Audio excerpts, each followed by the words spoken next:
ఈ రోజు మనం వైకింగ్ సీజన్ 5 ఎపిసోడ్ 12లో ఏం జరగబోతుందని చూడబోతున్నాం. మన ఛానల్ని ఫస్ట్ టైం చూస్తున్న వాళ్ళు ఎవరైనా ఉంటే దీని ముందు సీజన్స్ అన్నిటినీ చూసి ఆ తర్వాత ఈ ఎపిసోడ్ని కంటిన్యూ చేయండి, అప్పుడే అర్థమవుతుంది. ఓకే, ఇప్పుడు ఈ ఎపిసోడ్ ఓపెనింగ్లో బియాన్, లాగ్రదా, తోర్వి, వూబే వీళ్ళందరినీ ఖైదీలుగా కేజ్లో నుండి కిందకి దించుతూ ఉన్నారు. చుట్టూ ఉన్న ప్రజలు వీళ్ళంతా ద్రోహులు, మన ప్రజల్ని చంపిన వాళ్ళు, వీళ్ళందరినీ చంపేయండి అని చెప్పి అరుస్తూ ఉన్నారు. లోపల యాథల్ రెడ్ ఆల్ఫ్రెడ్ కి ఇక్కడ జరిగిన విషయాలన్నింటినీ చెప్పగా హెడ్మండ్ యోర్క్టౌన్ లోనే చనిపోయాడని చెప్పి మన నాన్న చెప్పారు కదా, ఇప్పుడెలా ప్రాణాలతో వచ్చున్నాడు, అది వైకింగ్స్ తో కలిసి. మన జీసస్ ని ఇంకా వాడు మొక్కుతూ ఉంటాడంటావా?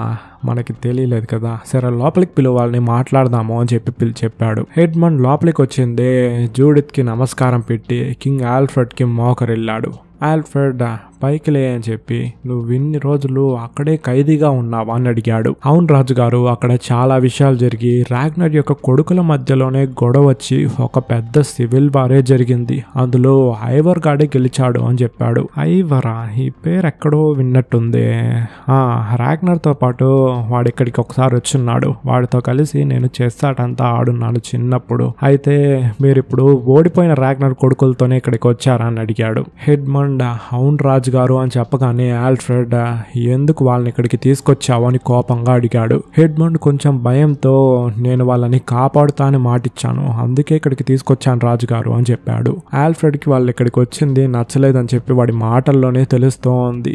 ఈ హెడ్మండ్ గాడు వీడిని ఎలా కన్విన్స్ చేయబోతున్నాడని తెలియలా. జైలు లోపల ఊబే గాడు టెన్షన్ అయ్యి, ఇదొక ఉచ్చు, మనమంతగా మనం వచ్చి సులభంగా ఇందులో ఇరుక్కున్నాము, ఆ బిషప్ గాడు మనందరినీ మోసం చేసేసాడు అని చెప్పి అరిచాడు. లాగ్రదా హెడ్మండ్ మనకి మోసం చేసుండడు అని చెప్పి చాలా కూల్ గా చెప్పింది. వాడికి ఇంగ్లాండ్ రావాలి, సో షిప్ క్రూ కావాలి, కాబట్టి మనల్ని యూజ్ చేసుకున్నాడు అని ఊబే చెప్పాడు. వీడి యొక్క మాటలను విన్న బియాన్ కూడా, ఆ ఆల్ఫ్రెడ్ గాడు ఇప్పుడే రీసెంట్ గా కింగ్ అయి ఉన్నాడు, ఇప్పుడు మన అందరినీ చంపాడంటే ఇక్కడున్న ప్రజలు వాడిని దేవుళ్ళలా కొలుస్తారు, వాంటెడ్ గా మనమే వచ్చి ఉరికంబం పెట్టినట్టయింది అని చెప్పి వాడు కోపడుతున్నాడు. నాకు ఒక్క విషయం అర్థం కావట్లా, చాలా తెలివైన మామెల ఒకరిని లవ్ చేసి వాడి వల్ల మోసపోయిందని తెలియలేదు అని చెప్పాడు. వెంటనే తోర్వి, నువ్వెప్పుడు లవ్ చేసిన వాళ్ళని మోసం చేసిందే లేదా బియాన్ అని అడిగింది. వాడు లేదే అన్నట్టు ఎక్స్ప్రెషన్ ఇచ్చాడు. ఊబే రాగ్నర్ ని ఇక్కడే ప్రిజనర్ గా పెట్టి చంపారు, ఇప్పుడు మనం కూడా ఇక్కడే ఉన్నాము, మనకి ఇదే గతి పట్టేలా ఉంది అని చెప్పాడు. పైన బిషప్ హెడ్మండ్ వచ్చినందుకు మంచి భోజనం ఏర్పాటు చేస్తున్నారు. ఆల్ఫ్రెడ్ కింద జైల్లో ఉన్న వైకింగ్స్ కోసం అని చెప్పి చియర్స్ చేసి సెలబ్రేట్ చేసి వైన్ ని తాగుతున్నాడు. అంటే ఊబే చెప్పినట్టు హెడ్మండ్ గాడు లాగ్రదాకి ద్రోహం చేసేసినట్టేనా తెలియలే. ఇక్కడ ఫ్లోకి ఒక వాటర్ ఫాల్ దగ్గర నిల్చొని దేవుణ్ణి ప్రేయర్ చేస్తూ ఉన్నాడు. మీరెందుకు నన్ను ప్రాణాలతో వదిలిన్నారు, నా కష్టాన్ని చూసి సంతోషపడడానికే కదా ఈ ఐలాండ్ కి మొదటిసారి నేను వచ్చినప్పుడు మీరు నాకు కనిపించారు, అదేలాగా ఈ ప్రజలు నాకు ఎందుకు కనిపివ్వడం లేదు, వీళ్ళకి ఎన్ని చెప్పినా అర్థం కావట్లేదు అని చెప్పి బాధపడుతూ ఫీల్ అవుతున్నాడు. ఇక్కడ వెసెక్స్ సెల్ లో ఉన్న లాగ్రదా, తోర్వి, బియాన్, ఊబే వీళ్ళందరినీ లాక్కెళ్లి ఆల్ఫ్రెడ్ ముందు నిల్చోబెట్టున్నారు. అక్కడ హెడ్మండ్, జూడిత్, యాథల్ రెడ్ ఉన్నారు. మీరెవరు, ఏంటి, ఇప్పుడు ఏ సిచ్యువేషన్ లో ఉన్నారన్న విషయం అంతా నాకు తెలుసు, సో మీరు నాతో కలిసి మీ వైకింగ్స్ ని ఎదిరించి యుద్ధం చేస్తా అని ప్రతిజ్ఞ చేస్తే మీరిక్కడే రాజ మర్యాదలతో ఉండొచ్చు అని చెప్పాడు. అందుకు బియాన్, సరే అందుకు నేను ఒప్పుకుంటా, కానీ మీ తాత ఎగ్బర్ట్ మాకిక్కడ కొన్ని ల్యాండ్స్ ని రాసించాడు, అది ఇస్తే నేను మీతో కలిసి యుద్ధం చేస్తా అని చెప్పాడు. అందుకు ఆల్ఫ్రెడ్, మా తాత ఇచ్చిన మాటను నేను కాపాడుతా, కానీ దానికన్నా ముందు మీరు నాకు ఏదైనా చేసి ప్రూవ్ చేయాలి కదా, ఒకవేళ మధ్యలో మీరు నాకు ద్రోహం చేసేస్తే అని అడిగాడు. బియాన్, నేనంతా ఎవ్వరికి ప్రూవ్ చేయాల్సిన అవసరం లేదు, మాకు లీగల్ గా భూమిపై హక్కు ఉంది, మీ తాత సైన్ చేసిన పత్రాలు కూడా నా దగ్గర ఉంది అని చెప్పేటప్పుడు మధ్యలో లాగ్రదా దూరి, సరే మీ ఆఫర్ ని నేను ఒప్పుకుంటున్నాను అని చెప్పింది. అలా చెప్పడం బియాన్ కి అస్సలు నచ్చల, ఆమెని మురిచి చూస్తూ ఉన్నాడు. ఆల్ఫ్రెడ్, సంతోషం, బిషప్ హెడ్మండ్ నాకేం చెప్పాడో ఇప్పుడు అదే జరిగింది, ఇక నుండి మీరు నా ఫ్రెండ్స్, ఇక్కడ నాకేం మర్యాదలు ఉన్నాయో అదే మర్యాదలు మీకు దక్కుతుంది. ఒకవేళ మా తాత అయిన ఎగ్బర్ట్ ఇక్కడ ఉండుంటే కూడా ఈ పనినే చేసుంటాడు, ఎందుకంటే రాగ్నర్ పై ఆయనకి ప్రేమ ఆప్యాయం ఎక్కువ ఉంది, మీరు ఇప్పుడు వెళ్ళొచ్చు అని చెప్పి వాళ్ళ సంఖ్యలన్నింటినీ తీసేసి పంపించేశాడు. వాళ్ళందరూ అక్కడి నుంచి వెళ్ళిపోయింది. బిషప్ తో నేను వాళ్ళని నమ్మచ్చా అని అడిగాడు. అందుకే ఎడ్మండ్, మీరు ఖచ్చితంగా లాగర్ దాన్ని నమ్మచ్చు రాజుగారు అని చెప్పింది. ఆల్ఫ్రెడ్ అక్కడి నుండి బయలుదేరి వెళ్ళేటప్పుడు వాడిని ఆపి, రాజుగారు ఒక్క నిమిషం, నాకు మళ్ళీ నా బిషప్ పదవి తిరిగి కావాలి అని అడిగాడు. యాథెల్రెడ్, మీరు చనిపోయారనుకొని మీ పదవిని వేరే వాళ్ళకి ఇచ్చేసాము, అది ఇంకెవరికీ కాదు, లార్డ్ క్యాథరెట్కే ఇచ్చాము అని చెప్పాడు. సరే, నేను ఇప్పుడు ప్రాణాలతో తిరిగి వచ్చేసాను కదా, మళ్ళీ నా పదవిని తిరిగి ఇచ్చేయండి, ఆ క్యాథరెడ్ అసలు చర్చ్మెన్నే కాదు అని చెప్పాడు. యాథెల్రెడ్, ఆయన చర్చ్మెన్ కాకపోయినా మన రాజ్యానికి ఎక్కువ సపోర్ట్ చేస్తున్నాడు అని కోపంగా, నీకు ఆ పదవి లేదు అని ర్యాష్ గా మాట్లాడగా ఎడ్మండ్ కూడా యాథెల్రెడ్ దగ్గరికి వెళ్ళి, ఇప్పుడేంటి వాడిని పెట్టింది ఇన్వాలిడ్ అని అనౌన్స్ చేసి మళ్ళీ నాకు ఆ పదవిని ఇవ్వండి అని అడిగాడు.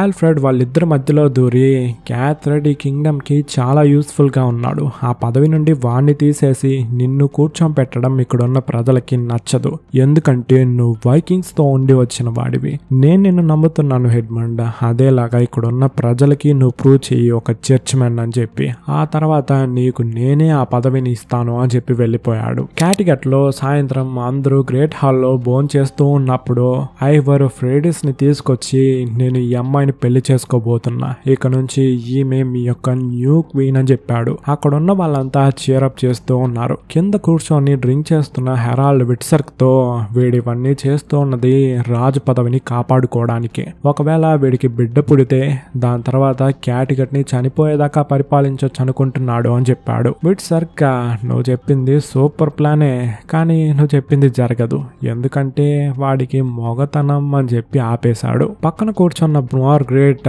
వాడికి బిడ్డలు పుట్టదు, ఎందుకంటే ఐవర్ ది బోన్లెస్ అంటే కాళ్ళల్లో ఎముకలు లేనివాడు అని చెప్పింది. హెరాల్డ్ ఆమె చెప్పింది అర్థమైంది. సో ఐవర్ ని చూసి నవ్వుతున్నాడు. వాడు కూడా రిటర్న్ కి డ్రింక్స్ ని పైకెత్తి నవ్వుతున్నాడు. దాని తర్వాత పార్టీ అంతా అయిపోయింది, అందరూ వెళ్ళిపోయారు. హెరాల్డ్ వెళ్ళేటప్పుడు, దేవుడు నీకు సంతోషాన్ని పెట్టాలని చెప్పి ఆశపడుతున్నాను అని చెప్పి వెళ్ళిపోయాడు. విట్సర్ గాడు బాగా తాగేసి అక్కడే పడుకో ఉన్నాడు.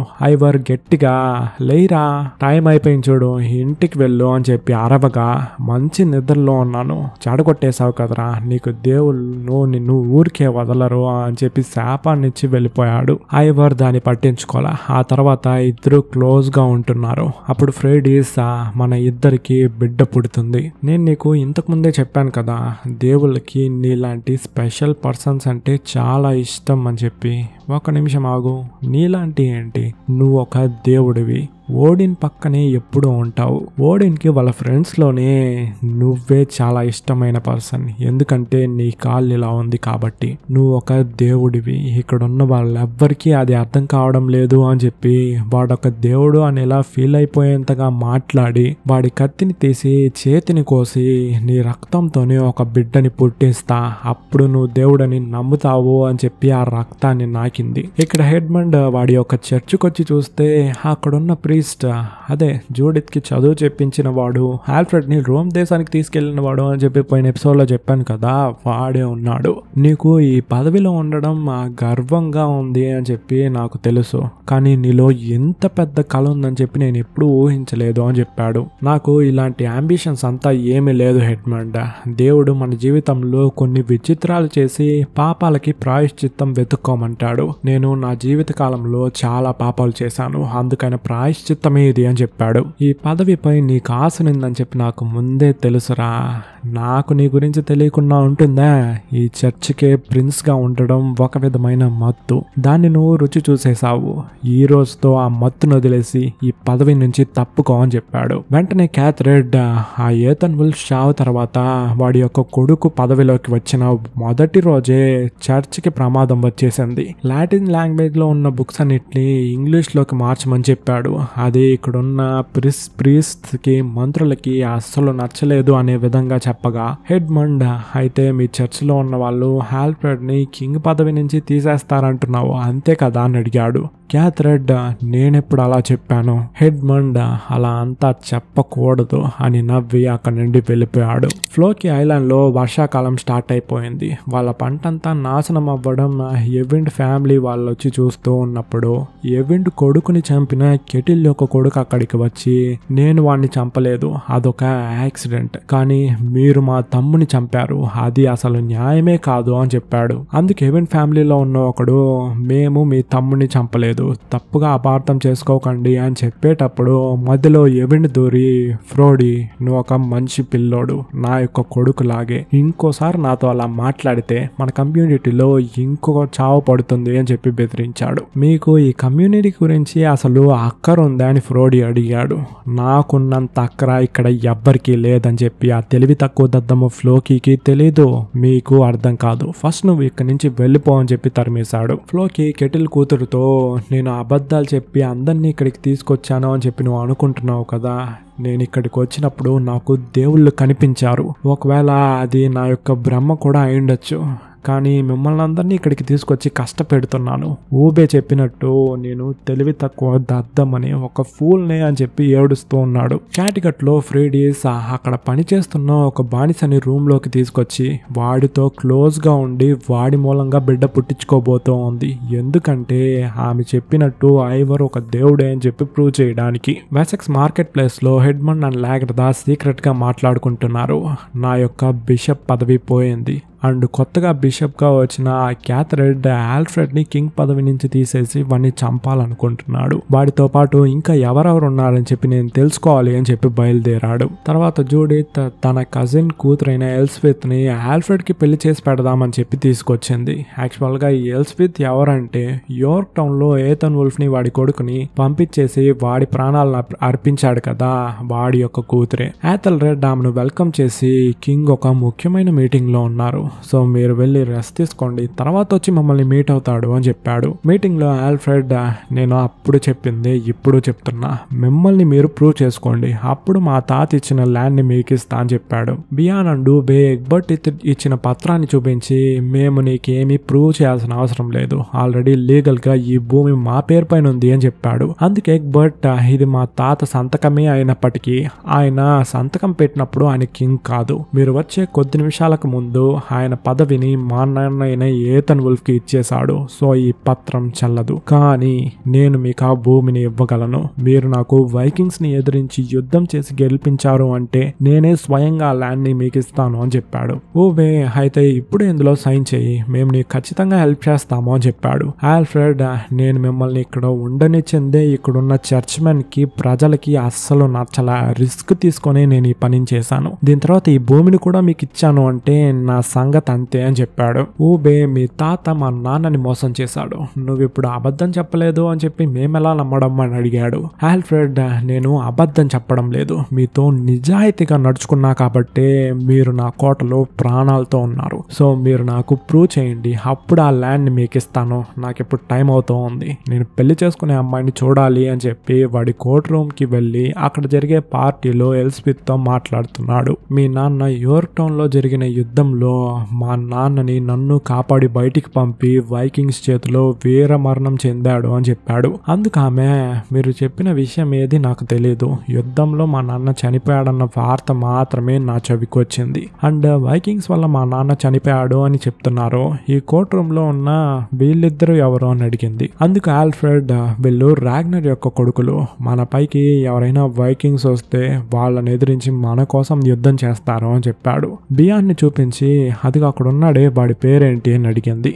అందుకే ఆల్ఫ్రెడ్ బియాన్ ఐన్ సైడ్ అని చెప్పాడు. ఎల్స్విత్ కొంచెం ఎగ్జైట్ అయ్యి, వాడి పేరు నేను ఆల్రెడీ విన్నాను, కథలుగా నాకు చెప్పున్నారు అని చెప్పింది. ఆ సమయంలో ఏథెల్రెడ్ ఆల్ఫ్రెడ్ ని పిలిచి, నిన్ను పదవి నుండి తీసేయడానికి కొంతమంది చర్చ్మెన్స్ అండ్ నోబెల్మెన్స్ చేతులు కలిపారు, సో నువ్వు వేసే ఒక్కొక్క అడుగు చాలా జాగ్రత్తగా ఉండాలి ఆల్ఫ్రెడ్ అని చెప్పాడు. తర్వాత మార్కెట్ ప్లేస్ లో హూబే అండ్ థోర్వి ఫైట్ చేసి ట్రైనింగ్ తీసుకుంటూ ఉన్నారు. దాన్ని చూస్తున్న ఎల్స్విత్, ఒక అమ్మాయి ఫైట్ చేయడమా, ఆశ్చర్యంగా ఉంది అని చెప్పి వాడి నోబెల్ మ్యాన్ తో చెప్పగా వాడు ఆ అమ్మాయిలు ఫైట్ చేయడము చదవడం అంతా మహా పాపం, దీన్ని మీరు చూడడం కూడా తప్పే అనేలా చెప్తున్నాడు. హెడ్మన్ అండ్ లాగ్రదా ఎవ్వరికీ తెలియకుండా అడవిలో మీట్ అయ్యి అక్కడ లవ్ చేసుకోవడం ఒక స్పై వాళ్ళకే తెలియకుండా చూస్తున్నాడు. కోటలో ఊబేని తనిగా మీట్ అయిన ఆల్ఫ్రెడ్ బియాన్ కి ఇంకా నా పైన కోపంగానే ఉంది, ఆ భూమిని ఇవ్వలేదు అని చెప్పినందుకు.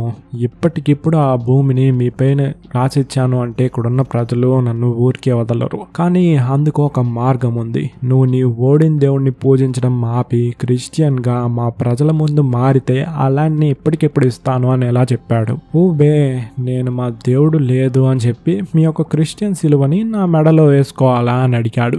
ఆల్ఫ్రెడ్ మీ యొక్క నాన్న రాగ్నరే మీ దేవుడు లేదు అని చెప్పి మా తాత ఎగ్బర్ట్ కి చెప్పినట్టు మా తాత నాకు చెప్పాడు, అండ్ రాగ్నర్ కి మా తాతకి ఉన్న ఫ్రెండ్షిప్ ఎంత దూరం అని చెప్పి నీకు తెలుసు, ఆయన నాకు అబద్ధం చెప్పే ఛాన్సే లేదు. దాన్ని విన్న ఊబే సరే నేను దీని గురించి ఆలోచిస్తాను అని చెప్పి వెళ్ళిపోయాడు. క్యాటిగట్ లో 3 months తర్వాత ఫ్రెడీస్ ఐవర్ దగ్గరికి వెళ్ళి నేను ప్రెగ్నెంట్ గా ఉన్నాను అని చెప్పింది.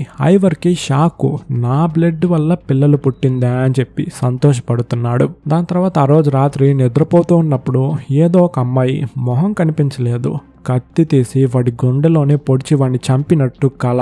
ఆమె యొక్క నవ్వు మార్గెట్ లా ఉనింది. వెంటనే హెరాల్డ్ అండ్ విట్సర్క్ తో మీటింగ్ వేసి రే విట్సర్క్ ఆ మార్గెట్ ని తొందరగా చంపేయి, అదొక పిచ్చిదిరా, ఆమె నేను చంపేస్తుంది అని ఎలా భయపడించాడు. విట్సర్క్ ఆ అమ్మాయిని నేను చూసుకుంటాలే, నీ ప్రాణం పైకంతా రాదు, ఏం భయపడుకో అని చెప్పి వెళ్ళిపోయాడు. పక్కనున్న హెరాల్డ్ తో నువ్వెందుకు ఇంకా నార్వేకి వెళ్లకుండా ఇక్కడే ఉన్నావు, నన్ను చంపి కింగ్ అవ్వబోతున్నావా అని అడిగాడు. హెరాల్డ్ నాకు కింగ్ అయ్యే ఐడియా అంతా లేదు, మళ్ళీ నేను ఇంగ్లాండ్కి వెళ్ళబోతున్నాను అని చెప్పాడు. యాక్చువల్గా మార్గరెట్ దగ్గర నుంచి ఇన్ఫర్మేషన్ తీసుకుంటారు వాళ్ళు ఇంగ్లాండ్కి వెళ్ళారు అని చెప్పి. ఐవర్ అది కూడా మంచి ఐడియానే, యోర్క్ టౌన్ లో ఒక ఇన్ఛార్జ్ని వదిలి వచ్చాను, నువ్వు స్ట్రైట్ గా అక్కడికి వెళ్ళి వాళ్ళతో జాయిన్ అవ్వు అని చెప్పి వెళ్ళిపోయాడు. తర్వాత వెసెక్స్ కోట లోపల నైట్ టైం లాగర్దా ఎవ్వరికీ తెలియకుండా హెడ్మండ్ గదిలోకి వెళ్ళి ఇద్దరు క్లోజ్ గా ఉండడం, సేమ్ అదే స్పై తలుపు సందుల్లో నుంచి చూస్తూ ఉన్నాడు. Next day morning Alfred and Ealhswith market place లో మాట్లాడుకుంటూ ఉన్న సమయంలో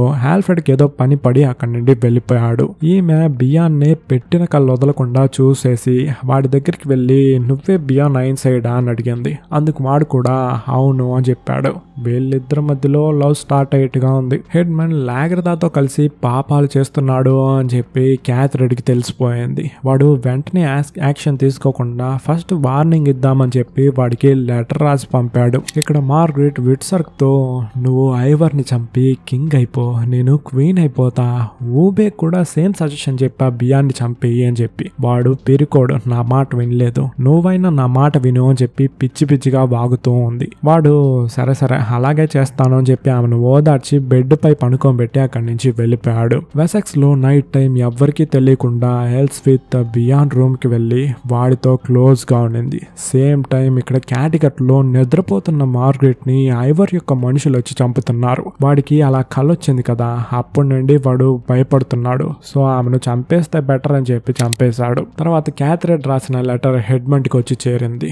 నువ్వు క్రిస్టియన్ అమ్మాయిలతో క్లోజ్ గా ఉంటేనే పెద్ద పాపం, కానీ ఒక వైకింగ్ అమ్మాయితో ఉన్నావు, అది చాలా పెద్ద నేరం అని ఏవేవో రాసున్నాడు. హెడ్మండ్ నేరుగా చర్చికి వెళ్ళాడు. వీడికి నిజం తెలిసిపోయింది. ప్రాణాలతో వదిలితే ప్రమాదకరం అని చెప్పి వాడిని ఘోరంగా చంపుతున్నాడు. కంట్లో గుచ్చి గుండెలో గుచ్చి అని చెప్పి చాలా ఘోరంగా చంపుతున్నాడు. ఇక్కడితో ఈ ఎపిసోడ్ ఫినిష్ అయిపోయింది. ఈ హెడ్మండ్ గాడు వైకింగ్స్ తో ఇంగ్లాండ్ కి వచ్చి ఆ వైకింగ్స్ కే సపోర్ట్ చేయడం అక్కడ ఉన్న ప్రజలకి నచ్చలా. ఇప్పుడు ఈ బిషప్ ని చంపిన విషయం ప్రజలకి తెలిస్తే అక్కడ ప్రజల్లో పోరాటం స్టార్ట్ అవుతుంది. ఆల్ఫ్రెడ్ దాన్ని ఎలా హ్యాండిల్ చేయబోతున్నాడు అని చెప్పి రేపు వచ్చే ఎపిసోడ్ లో చూద్దాం. అంతవరకు లాట్స్ ఆఫ్ లవ్. టాటా.